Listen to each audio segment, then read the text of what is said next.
আজ শালবনীতে জিন্দালদের তাপবিদ্যুৎ কেন্দ্রের শিলান্যাস, আর সেই শিলান্যাসে থাকবেন মুখ্যমন্ত্রী মমতা বন্দ্যোপাধ্যায়। 800 মেগাওয়াটের দুটি পাওয়ার প্ল্যান্ট, প্রায় 16,000 কোটি টাকা বিনিয়োগ করবে জিন্দাল গোষ্ঠী। আর প্রকল্প চালু হলে প্রায় 5,000 কর্মসংস্থানের সুযোগ থাকছে। তাপবিদ্যুৎ কেন্দ্রের শিলান্যাসে স্থানীয় মানুষজন তারা কি আশার আলো দেখছেন? শালবনী এবং পার্শ্ববর্তী গ্রামের মানুষজন, তাদের জন্য কর্মসংস্থান কতটা আলো ফেরাবে বা কতটা আশার আলো দেখাবে? এই একাধিক প্রশ্ন এই মুহূর্তে ঘোরাফেরা করছে শালবনী সংলগ্ন একাধিক গ্রামে।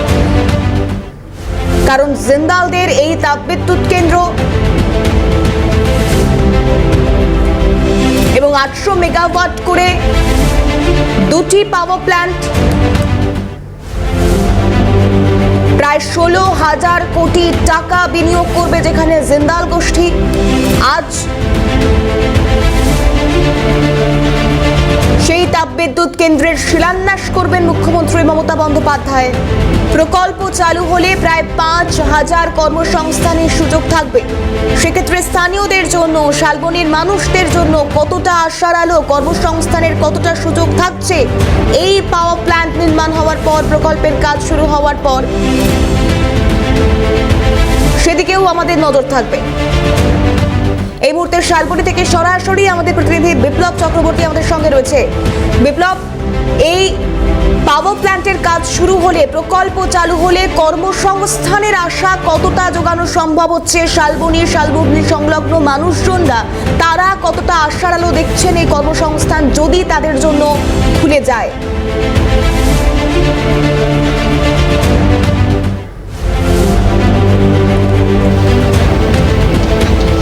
একদমই, দেখো আজ জঙ্গলমহলের কাছে একটা বড় সুন্দর দিন এই কারণে বলছি, তাদের কাজের সুযোগ আসছে। যেখানে জঙ্গলমহল প্রান্তিক মানুষেরা প্রচুর পরিমাণে তারা দিনগত পাপক্ষয় করে, বিশেষ করে তারা প্রচুর পরিমাণে তারা রীতিমতো কাঠ কুড়িয়ে সংসার চালায়, কেউ কেন্দু পাতা তুলে সংসার চালায়, এবং তাদের জীবিকা বলতে কিন্তু একদম দুনান্তে পান্তা ফোড়ায় এই অবস্থা। সেই জায়গায় দাঁড়িয়ে যে শালবনী জামবনীতে যে পাওয়ার প্ল্যান্ট হচ্ছে 800-1600 মেগাওয়াটের যে পাওয়ার প্ল্যান্ট, সেই পাওয়ার প্ল্যান্টকে ঘিরে তারা স্বপ্ন দেখতে শুরু করেছে।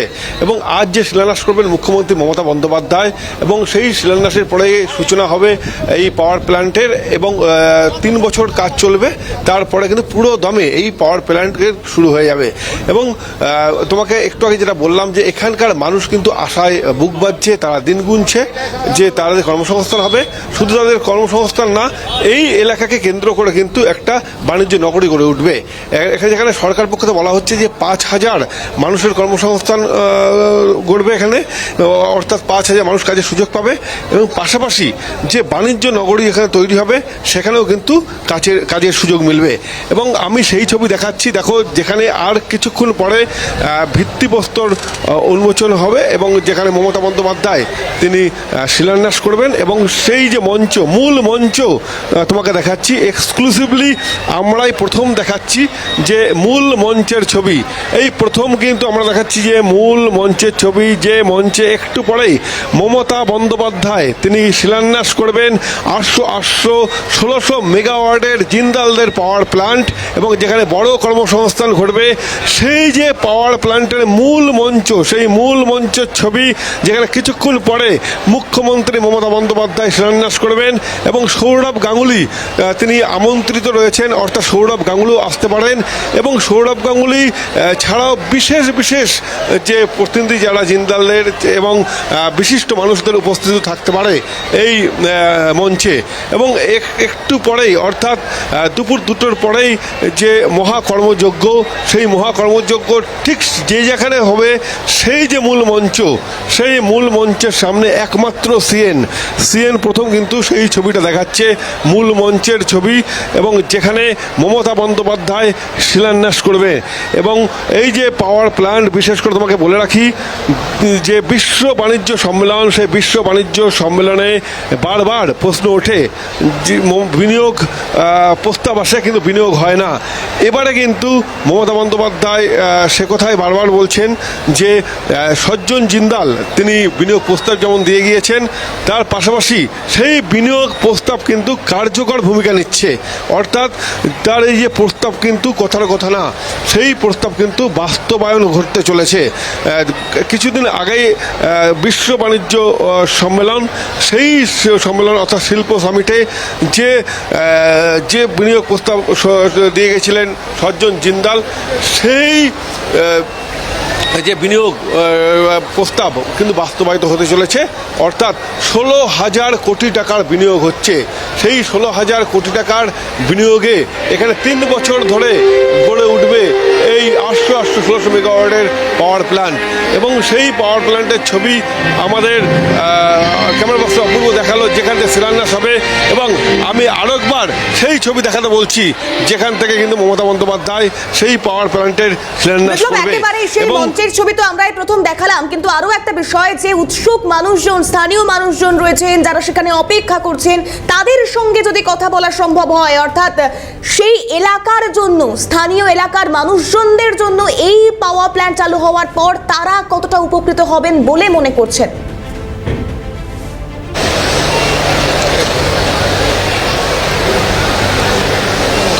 একদমই, দেখো প্রচুর মানুষ, উৎসাহী মানুষ তারা কিন্তু ইতিমধ্যে এসেছে এবং তারা এই যে বড় প্রকল্পের সাক্ষী হতে এসেছে। তুমি দেখছো আমার ক্যামেরা পার্সন সেই ছবি দেখাচ্ছে যেখানে কিন্তু প্রচুর মানুষ তারা কিন্তু এসে হাজির হয়েছেন এই যে প্রকল্পের সাক্ষী থাকতে। এবং আমি কথা বলে নেব কয়েকজনের সঙ্গে যে দিদি, যে আপনারা এসছেন এই যে প্রকল্প আজকে উদ্বোধন শিলান্যাস হচ্ছে, যে এটা হলে কি এলাকা কর্মসংস্থান ঘটবে, কি মনে হচ্ছে? আমরা এসেছি, এই যে দিদি সবকে দিয়াদি করছে সব কিছু, ওর জন্য দিদি আজকে একটা মিটিং ডেকেছে, ওর জন্য আমরা এসেছি বাড়ি থেকে। কি মনে হচ্ছে যে এলাকায় কর্মসংস্থান ঘটবে এটা হলে? হ্যাঁ হ্যাঁ গো, আমরা দিদির মিটিংয়ে এসেছি, দিদি যেমন আমরাকে ভালো লাগে। দেখো এখানকার প্রান্তিক মানুষ, খেটে খাওয়া মানুষ, এরা কিন্তু কথা বলতে অতটা স্বচ্ছন্দ না। এবং তা সত্ত্বেও আমরা চেষ্টা করছি কয়েকজনের সঙ্গে কথা বলে নেওয়ার জন্য। এবং তারা এসেছেন, তারা এসে রীতিমতো যে এই যে আজকে যে পাওয়ার প্ল্যান্ট হচ্ছে বা কর্মসংস্থান ঘটানোর যে একটা প্রক্রিয়া চলছে, এটা দিয়ে কি বলবেন? ভালো লাগছে, যেটা হচ্ছে সেটা আমাদের রাজ্যবাসী তথা আমাদের শালবনীবাসীর খুব উপকার হবে। বেকারদের চাকরি হবে কি? অবশ্যই হবে। নতুন প্রজেক্ট হচ্ছে মানে এখানে নতুন নতুন কর্মসংস্থান ঘটবে। মনে হচ্ছে এখানে বেকারদের কর্মসংস্থান? হ্যাঁ অবশ্যই ঘটবে। যেখানে এত বড় একটা পাওয়ার প্ল্যান্ট হচ্ছে সেখানে বেকারদের আসবে, বেকারদের এখানে বেকাররা এসে চাকরি টাকরি পাবে অবশ্যই। 5,000 কর্মসংস্থানের কথা ঘোষণা করা হয়েছে এখানে একটা কেন্দ্র করে। স্থানীয় মানুষরা কি কাজের সুযোগ পাবে? অবশ্যই এখানে স্থানীয় মানুষও কাজের সুযোগ পাবে, আমাদের বাইরেরও কাজের সুযোগ পাবে। আলটিমেটলি একটা বড় এরিয়া আছে এখানে, সেখান থেকে আরও হয়তো প্ল্যান বাড়তেও পারে। আপনাদের কি সুযোগ মিলবে কাজে? অবশ্যই। আমরা তো এমনিতে গ্রামীণ সম্পদে কাজ করি, যদি মিলে ভালো কাজ তা অবশ্যই আমরা করব। ভালো কাজ মিললে অবশ্যই করবে। এবং তারা খেটে খায়, প্রত্যেকে খেটে খাওয়া মানুষ, এবং তারা পরিষ্কার আমাদের জানাচ্ছে যে তারা আশা দেখছে, আশায় বুক বাজছে। এবং আমি আমার ক্যামেরা পার্সনকে সেই ছবি দেখাতে বলছি আরও একবার, যে দেখো প্রচুর মানুষ, উৎসাহী মানুষ তারা কিন্তু এসে উপস্থিত হয়েছেন এবং তারা সাক্ষী থাকতে উপস্থিত হয়েছেন যে সেই যে পাওয়ার প্ল্যান্ট হলে এখানকার জীবন জীবিকা বদলে যাবে, এখানকার মানুষের ভোল বদলে যাবে এবং এদের কর্মসংস্থান ঘটবে। সেই সব মানুষের তারা কিন্তু উৎসাহী নিয়ে তারা বসে আছে এবং তারা মমতা বন্দ্যোপাধ্যায় কি নির্দেশ দেয়, কি বার্তা দেয়, সেটাও তারা যেমন শুনবে। পাশাপাশি যে এই যে অর্থাৎ সেই শিলান্যাসের দিকে এবং উৎসুক মানুষজন, উৎসাহী মানুষজন ভিড় জমাচ্ছেন, সেই সামগ্রিক পরিস্থিতির দিকে আমাদের পরবর্তীতে অবশ্যই নজর থাকবে। আপাতত ধন্যবাদ বিপ্লব। আজ শালবনীতে জিন্দালদের বিদ্যুৎ প্রজেক্টের শিলান্যাস মুখ্যমন্ত্রীর। বিজেপিএস নিয়ে শ্বেতপত্র প্রকাশ করুন মুখ্যমন্ত্রী, এমনটাই দাবি করছেন দিলীপ ঘোষ। প্রশ্ন তুলেছেন দেউচা পাচামি নিয়েও। মানুষ বুঝে গিয়েছে মুখ্যমন্ত্রীর প্রকৃতি, ভোটের আগে মিথ্যে প্রতিশ্রুতি শুরু। কি বলছেন দিলীপ ঘোষ, শুনুন। মমতা ব্যানার্জি তার জীবনে বহু হাজার হাজার শিলান্যাস করেছেন, কিন্তু সেখানে ফ্যাক্টরি ক জায়গায় হয়েছে, উৎপাদন ক জায়গায় হয়েছে, তার একটা রিপোর্ট উনি দেন। এই যে 14 বছর ধরে এনে বেঙ্গল সামিট করেন এখানে, আমরা তো বোর, একই লোক, একই ভাষণ, একই খাওয়া দাওয়া, লোক আসতে চায় না, ব্যবসায়ীরা ভয় আসেন, নাহলে দোকান বন্ধ করে দেবে। তো কী লাভ হয়েছে, তার একটা শ্বেতপত্র বার করুন না। এত বছর বেঙ্গল সামিটের কী কী ইনভেস্টমেন্ট হয়েছে, কত লক্ষ কোটি টাকা ইনভেস্ট হয়েছে এখানে, আর এতগুলো শিলান্যাস করেছেন, তার মধ্যে কটা সত্যিকারের ওখানে ইন্ডাস্ট্রি হয়েছে বা ব্যবসা শুরু হয়েছে বা চাকরি হয়েছে, কিছু করতে পারেন। একটা নতুন গল্প দেন, মিথ্যা বলেন, শেষ হয়ে যায়। আজকে কোথায় গেল দেউচা পাচামি? কেন বন্ধ হয়ে গেল? 1 লক্ষ না 2 লক্ষ লোকের চাকরি হওয়ার কথা ছিল, কটা লোকের হয়েছে? 1 কোদাল মাটি খোঁড়া হয়েছে, 1 ঝুড়ি ওখান থেকে কয়লা বেরিয়েছে, কিচ্ছু হবে না। নির্বাচনের আগে উনি ঢপ দেন, প্রতিশ্রুতি দেন, সেটা শুরু করে দিয়েছেন। মানুষ কিন্তু জেনে গেছে, ওনার অভ্যাস, ওনার প্রকৃতি সব বুঝে গেছে। দিলীপ ঘোষের এই বক্তব্যের পর আমরা ফোনে কথা বলেছিলাম তৃণমূল রাজ্য সহ সভাপতি জয়প্রকাশ মজুমদারের সঙ্গে। কি জানিয়েছেন তিনি, শুনব। ভাবে প্রাসঙ্গিক, তিনি সবসময় এলোমেলো কথা বলেন। একে মারবো, ওকে ধরবো, বাঁশ কেটে রাখবো। নিজের দলের মধ্যেই দিলীপ ঘোষ আজকে অচ্ছুত, অপ্রাসঙ্গিক।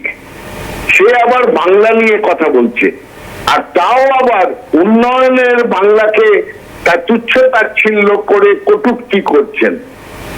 গত 2011 থেকে ক্ষমতায় আসার পর থেকে মমতা বন্দ্যোপাধ্যায়ের হাত ধরে বাংলায় যে উন্নয়ন হয়েছে, সেটা সমস্ত মানুষ মেনে নিয়েছেন বলেই তো আবার তৃতীয়বারের জন্য তিনি 11, 16, 21 3বার তাকে মানুষ বেছে নিয়েছে, এবং এখন মানসিকভাবে প্রস্তুত 4র্থবারের জন্য তাকে মুখ্যমন্ত্রী করার জন্য। দিলীপ ঘোষদের হতাশা থেকে দিলীপ ঘোষরা এইরকম অপ্রাসঙ্গিক এলোমেলো কথা বলছেন। চোখ বন্ধ করে থাকলে কেউ দেখাতে পারবে না বাংলার উন্নয়ন তাদেরকে। তারা শুধু রাজনৈতিক চশমা পরে এই সমস্ত ঘটনা দেখেন বলে এই রকম বিকৃত রাজনৈতিক মন্তব্য করেন। দিলীপ ঘোষের এই মন্তব্যের পর আমরা টেলিফোনে কথা বলেছিলাম কংগ্রেস মুখপাত্র সৌম্য আইচ রায়, এবং তার সঙ্গে কথা বলেছিলাম সিপিএম নেতা সুজন চক্রবর্তীর সঙ্গে। কি জানাচ্ছেন তারা, শুনবো। বিষয়টাকে আমরা লঘু করে দেখছি না। যে কোনো শিল্পই হোক, দের আয় দুরুস্ত আয় নিশ্চয়ই হওয়া উচিত, কিন্তু ভোটের আগেই হঠাৎ মনে পড়ে তো। কারণ 12টা অলমোস্ট 6 থেকে 8টা মানে শিল্প সম্মেলনের পরে পশ্চিমবঙ্গের খাতায় পেন্সিল জিরো। যে পরিমাণ এরা লগ্নি করার কথা বলেছে, সেই পরিমাণ লগ্নি পশ্চিমবঙ্গে আসেনি। মৌ স্বাক্ষরিত হয়েছে কিন্তু আসেনি। ফলে মাঝে মাঝে শিল্পপতিরা আসেন, গল্প করেন, খাওয়া দাওয়া করেন, চলে যান। বাংলার ভাগ্যে ওই পেন্সিলই জোটে। তো পশ্চিমবঙ্গে তো তবুও ভালো যে মন্দির মসজিদ উদ্বোধনের পরে হঠাৎ একটা শিলান্যাস হতে যাচ্ছে। শিলান্যাসটা যেন শুধু শিলা পুঁতেই যেন শেষ না হয়, তাতে কারখানা হয়, এটা যেন গল্পের গরু যেন গাছে না ওঠে, সেটার দিকে আমরা তাকিয়ে থাকবো। কারণ পশ্চিমবঙ্গে উনি তো মাঝে মাঝেই বলেন ডবল চাকরি, হাজার হাজার লোকের চাকরি, তারপর দেখা যায় ডবল চাকরি চলে যাচ্ছে। তো পশ্চিমবঙ্গের ছেলেমেয়েরা ওই দেউচা পাচামি নিয়ে যে গল্প শুনিয়েছেন, মাইনেবল কিনা সেটা তো ঠিক নেই। এই ভোট আসলে এই গল্পগুলো উনি দেন, তবুও আমাদের কি আশা থাকে, বাংলার ছেলেমেয়েদের আশা থাকে। এই আশাটা যে কতটা আশা, মুখ্যমন্ত্রীর উপরে ভরসা পশ্চিমবঙ্গের মানুষের আর নেই। কারণ 15 বছর পরে উনি শিল্পের নামে পশ্চিমবঙ্গে অশ্বডিম্ব প্রসব করেছে। পশ্চিম সম্মেলনে ভাষণবাজি যে হয়, তার বাস্তবতাটা কোথায়, এই প্রশ্ন তো থাকবেই। 24 না 26 লক্ষ কোটি টাকার কৃষক ইনভেস্টমেন্ট, তার মধ্যে 13 না 19 লক্ষ কোটি টাকা নাকি অলরেডি হয়ে গেছে। এসব শুনলে তো লোকে হাসবে বটেই, তা নিয়ে কারোর কোনো সন্দেহ থাকা উচিত না, আমারও সে সন্দেহ নেই। কিন্তু যেটা হতে পারত খুবই বড় প্রজেক্ট, ন্যাশনালি পরিচিত, সেইটা তো তখন ধ্বংস করা হয়েছে। তার পিছনে মমতা ব্যানার্জির যে উৎসাহ ছিল, এ নিয়ে তো কোনো সন্দেহ নেই।